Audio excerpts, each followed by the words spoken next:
The cosmic performance of the century didn't disappoint. Whether they were camped out in small towns or packed into large stadiums, Americans from coast to coast donned protective glasses and gazed in awe at the first total solar eclipse to cross the nation since 1918. The historic eclipse carved a narrow path of totality all the way from Salem, Oregon, to Charleston, South Carolina. Iffy weather temporarily blocked the view in some places, raising anxiety among eclipse watchers, but the clouds ultimately cleared long enough for them to get a glimpse. It's incredible, actually, to be here amongst all these people, and for everybody to come together to see this, one eclipse reveler, who didn't identify himself, told NBC News from Carbondale, Illinois. You've got all different types of faces and people out there, but they came together for this moment. It's incredible. Here's what to know about the eclipse. It started near Lincoln City, Oregon, just after 1:15 p.m. ET, and traveled diagonally across the United States at 1,500 miles per hour. It exited near Charleston, South Carolina, at 2:46 p.m.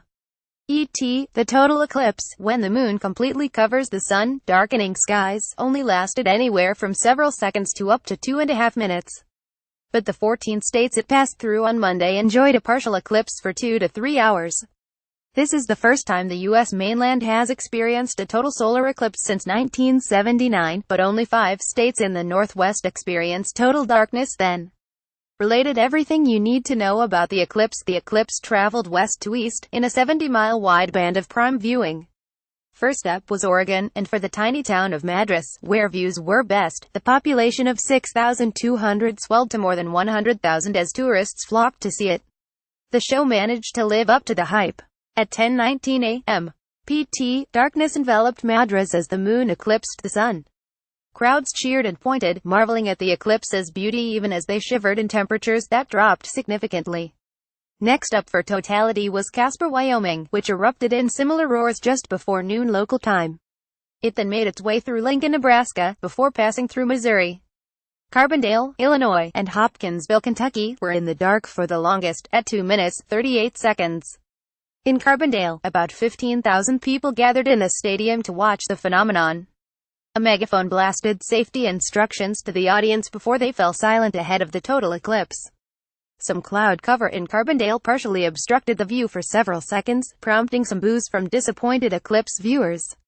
But it didn't temper the excitement for long. The clouds parted, and the crowd gasped and cheered as 90-degree temperatures suddenly plummeted and the mid-afternoon light turned to darkness. In Charleston, clouds from a lightning storm cleared just in time to give the South Carolina city a great view. Not everyone was dazzled by the eclipse.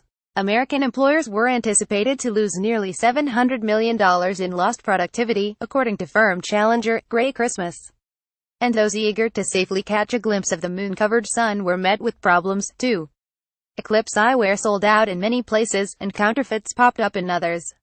Meanwhile, AAA urged drivers to pull over if they wanted to look up, and advised against wearing eclipse glasses behind the wheel. Related spectacular photos of the eclipse captured across the country. Numerous school districts across the country closed for the day. NASA positioned cameras to capture the event from the International Space Station. Singer Bonnie Tyler performed her 1983 hit Total Eclipse of the Heart on a Royal Caribbean cruise ship Monday afternoon, backed by Joe Jonas Band, DNCE. The song also enjoyed a 4,136% spike in popularity on Pandora this week, the music streaming service said. Even the White House was feeling the excitement. President Donald Trump and the First Lady went to the Truman balcony to watch, armed with the same eclipse-safe glasses that so many other Americans were wearing on Monday, although the president sneaked a peek first without his glasses, prompting shouts of "Don't look" from the crowd. Related, Trump ignores pleas of "Don't look" to stare directly at the sun. Former President George Bush tweeted an image of his family watching, too. If you missed the big event, don't worry, the next total solar eclipse in America will be in 2024. The next coast-to-coast one, however, won't be until 2045. Photos. Americans look to the skies during eclipse.